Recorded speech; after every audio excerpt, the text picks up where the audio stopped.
सीताराम सीताराम सीताराम जय सीताराम। सीताराम सीताराम सीताराम जय सीताराम। सीताराम सीताराम सीताराम जय सीताराम। सीताराम सीताराम सीताराम जय सीताराम। सीताराम सीताराम सीताराम जय सीताराम। सीताराम सीताराम सीताराम जय सीताराम। सीताराम सीताराम सीताराम जय सीताराम। सीताराम सीताराम सीताराम जय सीताराम। सीताराम सीताराम सीताराम सीताराम। सीताराम सीताराम सीताराम जय सीताराम। सीताराम सीताराम सीताराम जय सीताराम। सीताराम सीताराम सीताराम जय सीताराम। सीताराम सीताराम सीताराम जय सीताराम। सीताराम सीताराम सीताराम जय सीताराम। सीताराम सीताराम सीताराम जय सीताराम। मंगल भवनु अमंगल हारी रवहु सुदशरथु अजिर बिहारी। बोलिए सियावर रामचंद्र भगवान की जय। वृंदावन बिहारी लाल की जय। उमापति महादेव की जय। पवन सुत हनुमान की जय। सब संतन की जय। सचियां जोता वाली माता तेरी सदा ही जय। बोल सनातन धर्म की जय। सदगुरुदेव महाराज की जय। नमो पार्वते पते हर हर महादेव। बोल शंकर भगवान की जय। आदरणीय विद्वजन श्रद्धारूपा देवियों एवं विश्वास भी कथा सुधाओं भगवत सानिध्य में भगवान का चरित्र श्रवण करने के लिए हम लोग उपस्थित हुए हैं। आइए थोड़ी देर भगवान के चरणों में ध्यान लगाते हुए भगवान की कुछ लीला चित्रों का स्मरण करें। पिछली चर्चा में आप जो है हनुमान जी की महाराज हनुमान चालीसा की 33वीं अर्धालिका जो है श्रवण कर रहे थे। तुलसीदास जी महाराज उसमें लिखते हैं कि तुम्हारे भजन राम को पावे और जन्म जन्म के दुख बिसरावे। मंगल भवनो अमंगल हारी रवहु सुदशरथु अजिर बिहारी। श्री राम जय राम जय जय राम। श्री राम जय राम जय जय राम। महाराज राम जी से प्रार्थना करते हैं हनुमान जी महाराज आपका भजन जो है सब दुखों को नष्ट करने वाला है। जन्म जन्म के दुख नष्ट हो जाते हैं। प्रभु आप जो है कृपा करते हैं तो जीवन सफल हो जाता है। जहाँ किसी की सत्ता नहीं होती वहाँ अपनी सत्ता होती है। अपनी सत्ता से कोई अलग कर नहीं सकता है। इसलिए तुलसीदास जी महाराज बता रहे हैं कि जो महाराज आप जो है चौपाइयों में श्रवण कर रहे थे कि जो है तुलसीदास जी अगली चौपाई में लिखते हैं कि तुमरो अस अंत काल रघु बरपुर जाई और जहाँ जन्म हरि भक्त कहाई। और देवता चित नहीं धरई और हनुमत से सर्व सुख करई। मंगल भवनु अमंगल हारी रवहु सुदशरथु अजिर बिहारी। श्री राम जय राम जय जय राम। श्री राम जय राम जय जय राम। महाराज अंत समय तो रघुनाथ जी को धाम में जाते हैं और फिर जो है महाराज करें अंत काल रघुवरपुर जाई जहाँ जन्म हरिभक्त कहाई। मित्रलोक में जन्म लेंगे तो भक्ति करेंगे और श्री राम भक्त कहलाएंगे। तुलसीदास जी इस चौपाई के द्वारा मृत्यु का सिद्धांत समझाते हैं। हमारा अंतकाल होता ही नहीं, प्रयाण काल होता है। महाराज हम जो है मरेंगे तो दूसरा जन्म लेंगे। तो महाराज जो है कहते हैं कि रे मन ये 2 दिन का मेला रहेगा, न कायम ये जग का झमेला रहेगा। रे मन ये 2 दिन का मेला रहेगा, न कायम ये जग का झमेला रहेगा। किस काम का ये ऊंचा जो महल तू बनाएगा, किस काम का है लाखों का जो तोड़ा कमाएगा। रथ हाथियों का झुंड भी कुछ काम न आएगा, तू जैसा यहाँ आया था वैसा ही जाएगा। तेरे सफर में सवारी के खातिर, तेरे सफर में सवारी के खातिर, कंधों को बैटरी का ठेला रहेगा। रे मन ये 2 दिन का मेला रहेगा, न कायम ये जग का झमेला रहेगा। कहता है कि दौलत ये माएगी मेरे काम, परंतु यह बता धन हुआ भला किसका गुलाम। समझा गए उपदेश हरिश्चंद्र कृष्ण राम, दौलत नहीं रहती है रहता है बस एक राम नाम। छूटेगी संपत्ति यहाँ की यहीं पर, तेरे कमरे में न धेला रहेगा। रे मन ये 2 दिन का मेला रहेगा, कायम न जग का झमेला रहेगा। साथी है मीत गंगा से जल बिंदु पाने तक, अर्धांगनी बढ़ेगी तो केवल मकान तक।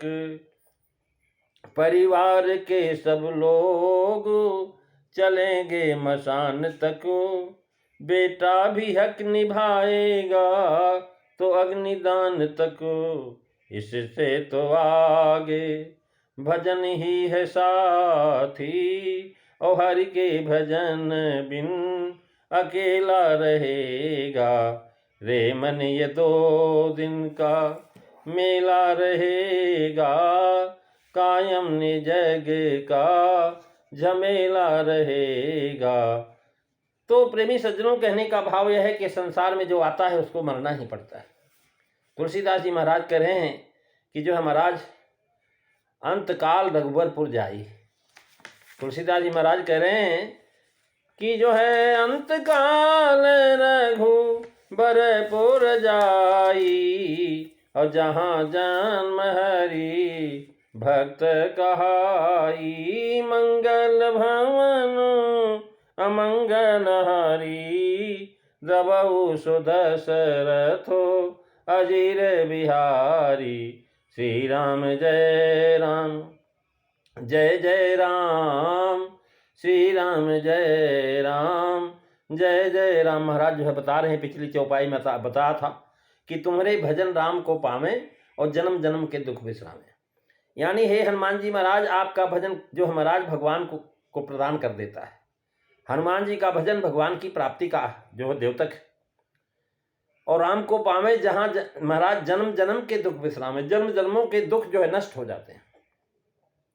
और अंत काल में महाराज जो हनुमान जी का भजन करता है भगवान को प्राप्त कर लेता है।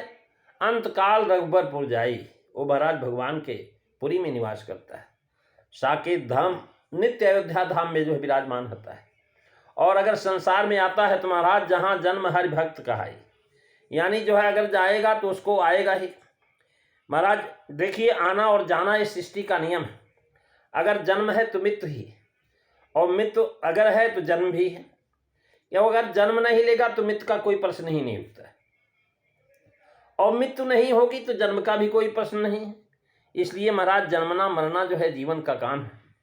महाराज केवट निखात जो है भगवान श्री राम से कहता है कि हे प्रभु, अभी तो हमें कुछ नहीं चाहिए, लेकिन फिरती बार हमें जो देबा सोई प्रसाद हम धीर लेबा। यानी आप जा तो रहे हो लेकिन आना भी। तो भगवान ने भी निखात राज से यही कहा कि भाई सदा रहे हो पुरावत जाता, यानी जो है आते जाते रहना। यानी जो है भक्त भगवान से कहता है कि आते जाते रहना प्रभु, जब हम आए तो आप भी आना और हम जाएं तो आप भी चले जाना। और भगवान भी कहते हैं कि भाई हमारी पूरी में आने आते जाते रहना, यानी आते जाते रहो आप भी।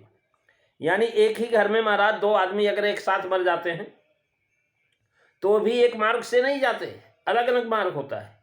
वे उत्क्रांतिवाद के नियम हैं। महाराज अपने अपने मार्ग से जाते हैं, मरने के बाद मेरा क्या होगा, अब इसका क्या हुआ, इसका विचार आते ही बड़ी चिंता हो जाती है। महाराज अगर हमारे थोड़े से पैसे कहीं खो जाते हैं या हमारी कोई वस्तु कहीं खो जाती है तो हम बेचैन हो जाते हैं, थोड़ी सी वस्तु। लेकिन आप सोचिए कि जब हमें पूरा अपना सारा शरीर और यहाँ तक कि हमारे कमाए हुए धन दौलत परिवार समाज सब जब छोड़ के जाना पड़ेगा तो कितनी बेचैनी होती है। महाराज जहाँ जाना है वहाँ रिश्ता भी जोड़ा जाता है, और हम जो है कहाँ से आए हमको पता नहीं, और जाना कहाँ है ये भी पता नहीं।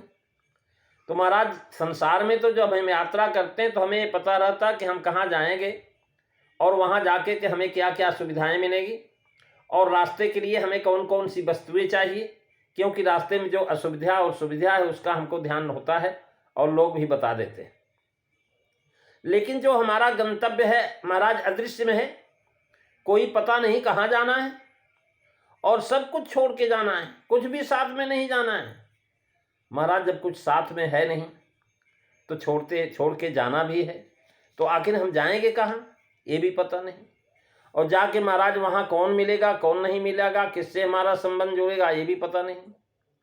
जहाँ जाना है वहाँ रिश्ता नहीं जोड़ा तो हमारे जो है महाराज वहाँ खाने पीने की व्यवस्था कौन करेगा। महाराज अगर आपको किसी शहर में जाना है, आप दिल्ली से बम्बई जाने के में जो है आनंद कब आता है, महाराज दिल्ली स्टेशन पर अपने लोग लेने आ जाएं, रहने आने खाने की अच्छी सुविधा व्यवस्था हो तो आदमी दिल्ली में आनंद से आता है, बम्बई आनंद से जाता है। जिसकी ऐसी व्यवस्था नहीं होती वह दिल्ली जाते समय डरता है कि मृत्यु की भी महाराज ऐसी भयानक अवस्था समस्या है। हम पहली बार जो है बम्बई जा रहे हैं, वहाँ हमारा कोई जान पहचान नहीं, कोई मिलने जुलने वाला नहीं है, तो महाराज हमें कैसे जो है वहाँ पर रहना है। लेकिन हमें ये पता होता कि हम बम्बई जा रहे हैं और इतने दिन में इतने समय में पहुँच जाएंगे और हमारे पास मार्ग व्यय भी है और साथ में हमारे पास कुछ खर्च भी है, जो हाँ हम खा पी सकेंगे रह सकेंगे, इतना पैसा भी है। लेकिन महाराज जहाँ हम जिस गंतव्य की रास्ते पर जा रहे हैं वहाँ तो हमें ये पता नहीं कि हमने जाना कहाँ है, उतरना कहाँ है, और हमारे पास रास्ते में कोई खर्च भी नहीं, क्योंकि शरीर भी यहीं छूट जाता, पैसा धन दौलत सब यहीं छूट जाता है। तो महाराज ऐसी स्थिति में जहाँ व्यवस्था नहीं होती तो वहाँ समस्या हो जाएगी। मृत्यु निश्चित रूप से भयानक लगती है। फिर मरने वाला चाहे भक्त हो चाहे ज्ञानी हो चाहे अज्ञानी हो, महाराज मृत्यु से डर सबको लगता है। आया बुलावा राम के दिया कबीरा रोए, महाराज कबीर साहब भी रो देते हैं। मृत्यु भयानक है, इसमें शंका नहीं। मृत्यु की शीतलता काव्य में दिखाई पड़ती है, मगर जो है वास्तव में मृत्यु की शीतलता महाराज शीतल नहीं है। अतः कवि मृत्यु को रूपक देता है। मृत्यु की सबसे अधिक भयानकता यह है कि वहां मरने वाले का क्या होगा। दूसरी बात यह है कि पौराणिकों ने नरक का वर्णन जो है महाराज ज्यादा किया है। आप गरुड़ पुराण को सुन करके देखिए और अन्य अनेक पुराणों के अंदर नरकों के विभिन्न प्रकार के वर्णन दिए गए हैं। बड़ी बड़ी भयानक भयानक स्थितियां बताई। लोगों को ऐसा लगता कि हम नरक में जाएंगे और वहां महाराज हमें भजिया की तरह तलेगा और जो महाराज कड़ाह में डाल देंगे, बैतरणी नदी में डाला जाएगा, आरों से काटा जाएगा। ये सुनता है, सुन करके डर जाता है। महाराज तीसरी बात है, महाराज जो है मृत्यु जो है अमांगलिक की तरह जो महाराज सतत पुनरुक्ति होती है। जैसे कोई मरा हो तो उसे छुआ नहीं जाता, क्योंकि मुर्दा अमांगलिक माना जाता, उसके कारण मृत्यु भयानक लगती है। महाराज छूने पर हम जो महाराज स्नान करने आते हैं, केवल गीता ही मृत्यु का अंदर्शन करने को कहती है। गीता कहती है कि मृत्यु अमांगलिक नहीं है, सुबह उठने पर बिस्तर में ही मृत्यु का स्मरण करना चाहिए, मगर हम वैसा नहीं करते। गीता कहती है कि जन्म मृत्यु जरा व्याधि दुख दोषान दर्शनम, महाराज जन्म मृत्यु जरा व्याधि दुख दोष का दर्शन नित्य करना चाहिए, रोज सोचना चाहिए। यानी जन्म मृत्यु जरा व्याधि वगैरह का दर्शन करना चाहिए। व्यवहारिक लोगों ने मृत्यु को अमांगलिक ठहराया है, शास्त्रकार मृत्यु को भी अमांगलिक कहते नहीं ठहराते। आप बाहर जाने के लिए निकले हैं, तभी सामने कोई मुर्दा दिखाई दे तो महाराज शकुन माना जाता है, लेकिन मुर्दा वैसे शकुन नहीं, छूने पर दोष है। लेकिन अगर जो है आपकी यात्रा में मुर्दा मिल जाए तो आपका महाराज जो है उसके मुर्दे के दर्शन से आपका जो है महाराज काम बन जाएगा निश्चित। शास्त्रकार मृत्यु को अमांगलिक मानते हैं, लेकिन ये शकुन है। कितने ही लोग डर के कारण ऐसा मानते हैं कि मृत्यु का विचार ही नहीं करना चाहिए, मृत्यु में ऐसा क्या है, उसमें स्वयं जो है अपनी ही विस्मृति, उसके कारण मृत्यु का डर लगता है कि मैं अपने आप को गायब महसूस कर। वित्त विद्या कीर्ति वैभव से कोई बड़ा वैभव होगा तो वह मैं हूं, मैं ही सबका वैभव। यानी पैसा हो चाहे कुछ भी हो, अगर हम नहीं तो पैसा से क्या करना। कह रहे हैं महाराज तुलसीदास जी महाराज कि अरब खरब लो द्रव्य है उदय अस्त राजू, तुलसी एक दिन मरण है तो वहीं के काज मंगल भवनो, अमंगल हारी द्रवऊ सुदशरथ अजीर बिहारी। श्री राम जय राम जय जय राम, श्री राम जय राम जय रे राम। महाराज कहें कि मृत्यु मैं ही हूँ, ये वही चला जाता है, मैं ही चला जाता है। जान लो कि मरत हो निमित्त से डरो कभी, मरो मगर तो यूं मरो जो याद जो करें सभी। महाराज जान लीजिए कि आप मृत्यु है, मौत होनी ही होनी है। लेकिन महाराज ऐसा नहीं है कि आप नहीं मरेंगे, लेकिन ऐसा मरे कि लोग याद करें। उसके कारण महाराज वित्त विद्या कीर्ति। महाराज एक आध आदमी को रात में स्वप्न आता है, उसे सिंह फाड़ करके खा जाता है, उसे पसीना छूट जाता है, इतने में उसकी आंखें खुल जाती हैं। आंख खुलते ही उसे किसी चीज का महाराज आनंद होता है, होगा तो वह मैं ही हूं। क्या होता है, अरे मैं तो हूं। वह आनंद सबसे बड़ा है। मृत्यु में अब आनंद चला जाता है, इसलिए मृत्यु भयानक लगती है। मृत्यु की भयानकता खत्म करने के लिए जहां जाना है वहां संबंध होना चाहिए, दूसरे में वहां सारी व्यवस्था होनी चाहिए। अनायासेन मरणम, मृत्यु कैसी हो, कहने लगे अनायास, पता न लगे। अगर अनायास मृत्यु हो जाए जीवन सफल हो गया। महाराज मृत्यु बड़ी दुखद है, मरण अनायास होना चाहिए, उसके लिए रास्ता दिखाओ। मृत्यु ही एक ऐसी घटना है जिसका विचार करने से जीवन का सच्चा अर्थ मालूम होता है। महाराज तुम्हें जीवन समझना हो तो मृत्यु को समझना पड़ेगा। जब तक तुम मृत्यु को नहीं समझ पाते तब तक जीवन को नहीं समझ पाओगे। मृत्यु अति आवश्यक है, मगर वह किसी की नहीं होनी चाहिए, इसलिए सभी को उनसे नफरत है। प्रयाण काले मनसा चलेन, अचल अंतःकरण में भी मनुष्य को प्रयाण करना पड़ता है, चाहे उसका मन अचल हो। मन की चंचलता भयभीत करती है और भोग से आती है। जहाँ भोग ज्यादा होते हैं वहाँ चंचलता प्रभावी होती है। मनुष्य को भोगांछा होती है, जिसे मोटर बंगला पत्नी वगैरह छोड़ करके जाना पड़ता होगा, उसकी स्थिति कैसी होगी। जो स्थिति से गुजरे हैं तो अपनी स्थिति कहने के लिए आते ही नहीं।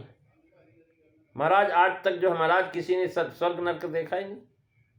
कबीर साहब से पूछा, तुलसीदास जी से पूछा, तुलसीदास जी ने कहा भैया बात ऐसी है कि जो स्वर्ग गए वो आए नहीं अभी तक वापस, कि स्वर्ग की बात बताएं, और जो नरक गए वो भी जो है वापस आके कोई बताया नहीं कि नरक कैसा है।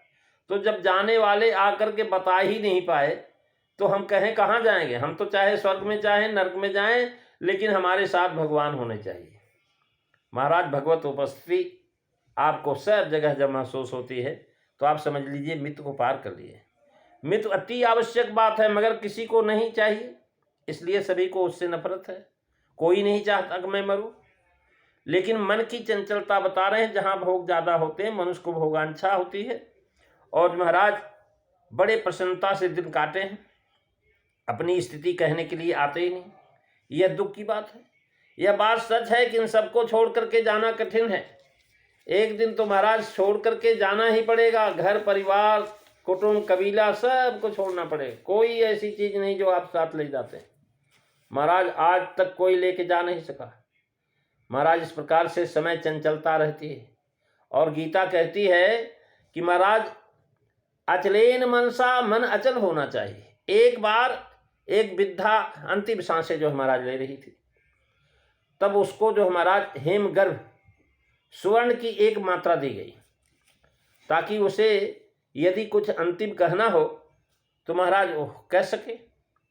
होश में आने पर उसने देखा कि दीपक की बत्ती अधिक बढ़ी हुई है, इसलिए उसने कहा कि रे बेटा जरा बत्ती तो तनिक कम दो, तेल जल जाएगा। बत्ती अधिक बड़ी होने से तेल अधिक जल रहा है, यह बात उसके ध्यान में आ गई। महाराज देखो, मरना था उसको, लेकिन यह बात हुई।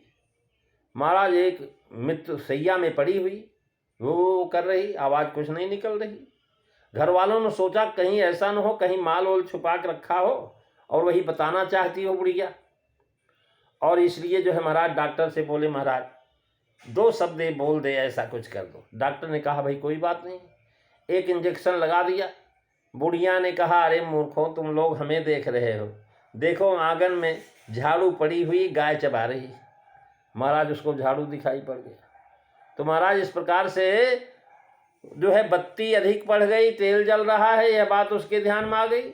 झाड़ू गाय चबा रही है, मन उसके ध्यान में आ गई। अर्थात इस बात में उसका मन अचल था। प्रयाण काल में मूर्खों की भी मन अचल होता है, परंतु देह त्याग करते समय जो भगवान का और भगवत कार्य का चिंतन करता रहता है, वही अचल मलमाला है। ऐसा गीताकार का कहना है। गीता कहती है कि मन अचल रहना चाहिए, परंतु वह किस प्रकार अचल रहना चाहिए? तो भक्त्यानुक्त, भक्ति से युक्त हो, अचल होना चाहिए। मूर्खता या अज्ञानता से नहीं। तू भक्त्या युक्त, भक्ति पूर्वक तप करता होगा, प्रभु का कार्य करता होगा और प्रभु के निमित्त घिसता होगा, तो मन अचल हो जाएगा। महाराज जो जीवन भर संकल्प किए रहते हैं, राम नाम का स्मरण करते हैं, उनको भगवत प्राप्ति होती, भगवान का स्मरण रहता है। लेकिन जो महाराज जो है जीवन भर मारपीट खुरापात किए हुए हैं, तो महाराज उनको मरते वक्त भी वही याद आता है। महाराज स्वप्न में भी बुरे बुरे सपने आते हैं, और जो सत्कर्म करते हैं महाराज पहले तो उनका स्वप्न आता ही नहीं। अगर स्वप्न आएगा तो सत्कर्म के सपने आएंगे। प्रेमी सज्जनों, आज हम इतना ही कहेंगे, अगली चर्चा आप अगले दिन सुनेंगे। 2 बार भगवान का नाम। श्री राम जय राम, जय जय राम, श्री राम जय राम, जय जय राम, श्री राम जय राम, जय जय राम, श्री राम जय राम, जय जय राम, श्री राम जय राम, जय जय राम, श्री राम जय राम, जय जय राम। बोलिए सियावर रामचंद्र भगवान की जय। धर्म की जय हो, अधर्म का नाश हो, प्राणियों में सद्भावना, विश्व का कल्याण हो, गौ माता की रक्षा हो, भारत माता की जय हो। जय कारा ये वीर बजरंगे, हर हर महादेव। बोल शंकर भगवान की जय।